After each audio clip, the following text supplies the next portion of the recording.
Aries, how are you guys? This will be a special little read for the full moon in Cancer. We have this January 14th, I believe, because I just heard 13, but the website I also said 14, so I will go with 14.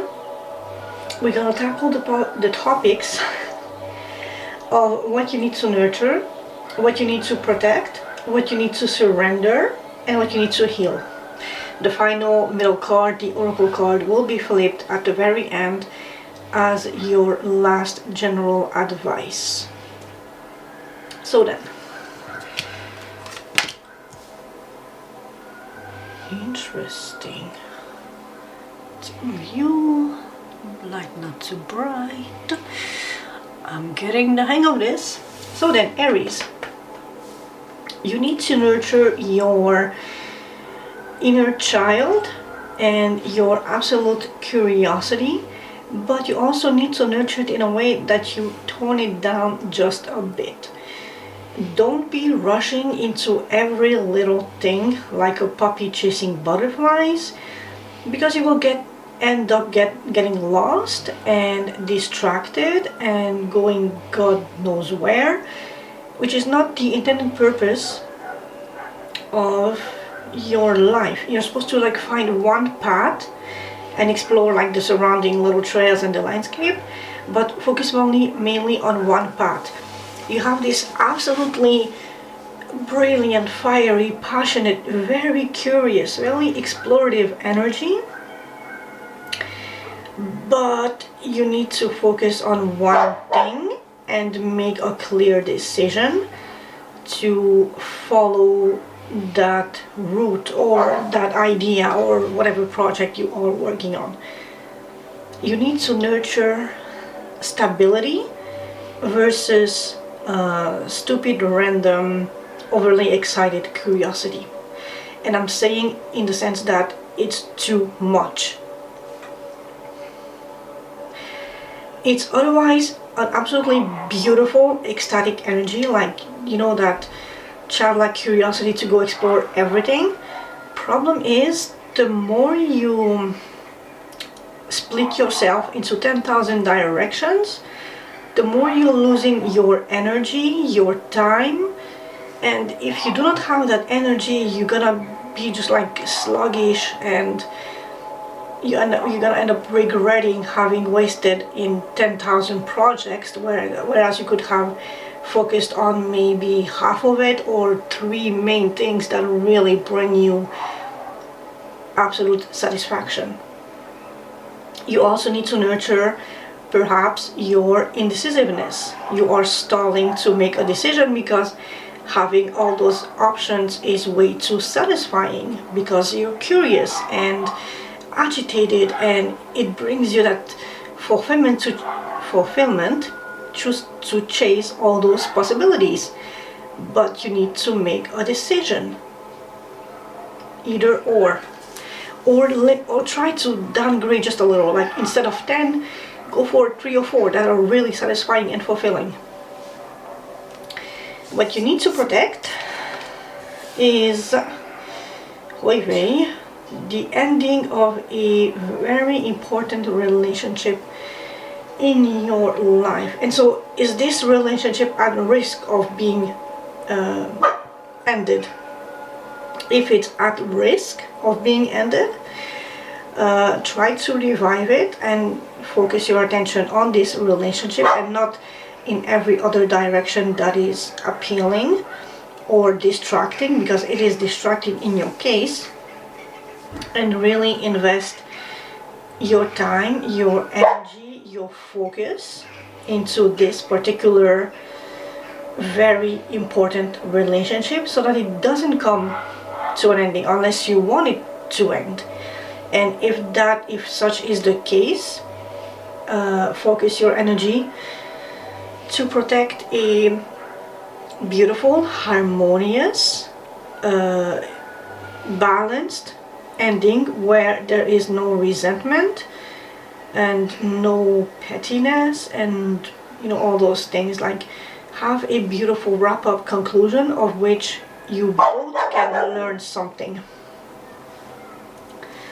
Although it's very weird that you need to protect this. I'm really leaning towards the protecting against the ending, because you're otherwise too dispersed into other things that are shiny and glimmery and making noises and just like grabbing your attention, and you're not making that decision of focusing where and what is really the quintessential important part of your life at this moment, which should be this relationship. What you need to surrender is overwork and stress and burdens, even though it makes you really happy and content and satisfied and fulfilled, and it's like the most beautiful thing in the freaking universe. It's also a freaking burden, and it's stressing you out, and it's heavy, and you're carrying the load on your shoulders alone. And if you are just like working plus overtime plus a side hustle plus a side project, because you tend to be dispersed and enthusiastic and say yes to everything that is offered to you, which I completely understand, but you are burning the candle by both ends, and you will very sadly pay for it. So you need to surrender some of these wants, like I was saying in the beginning, reduce by half, or reduce to 3 or 4 that are really important, crucial, and just very meaningful, that bring you true joy, so that you can bask in the sun and not be alone, struggling and staggering with all that load on your shoulders and not seeing the end of the road, because holy shit, it's like way the fuck back there, and you're just starting now to go home, but with all that stuff, all that weight on your back and on your shoulders. What you need to heal is a bit of a deceptive energy. So do you tend to maybe embellish situations or lie a little bit, hide key elements, or sweep things under the rug and not be completely, fully, genuinely honest and forthgoing and all that stuff? You need to heal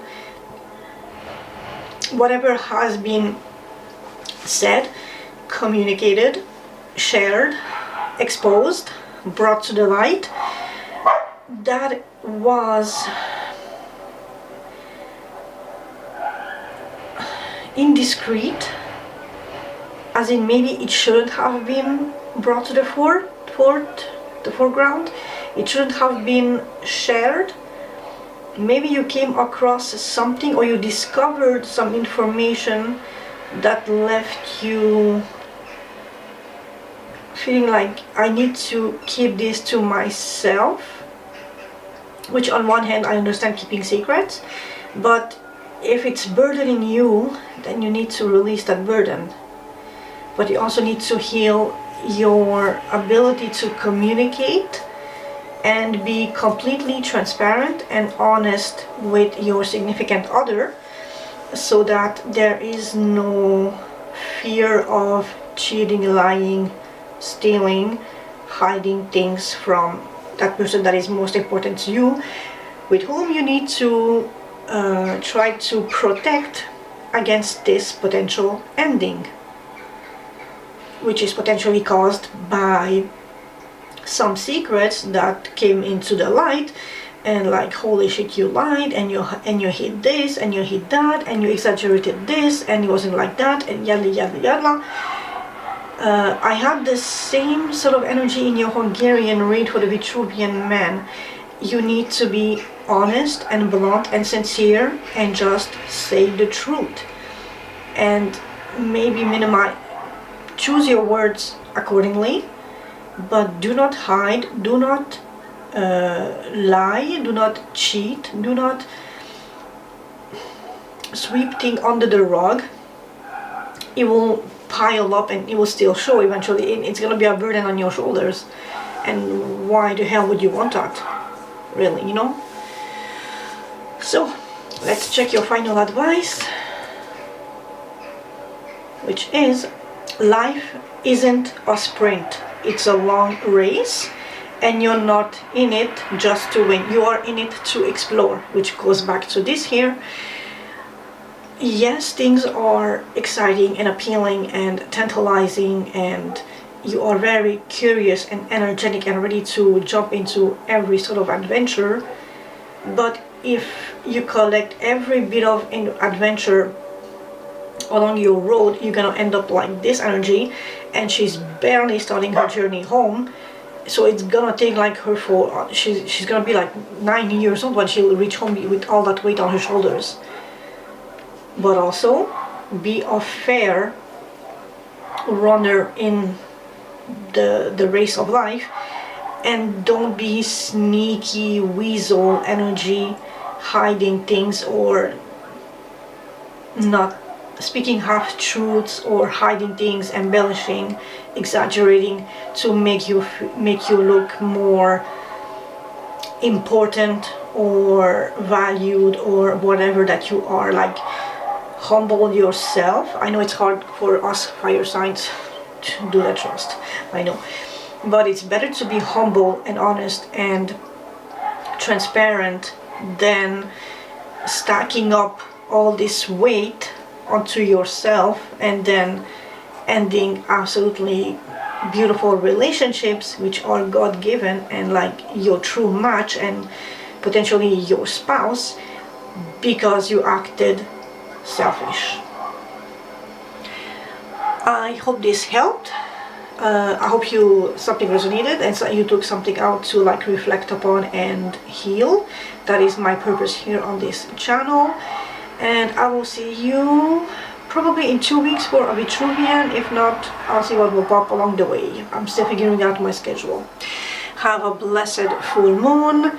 Stay chill, relax, and enjoy your life.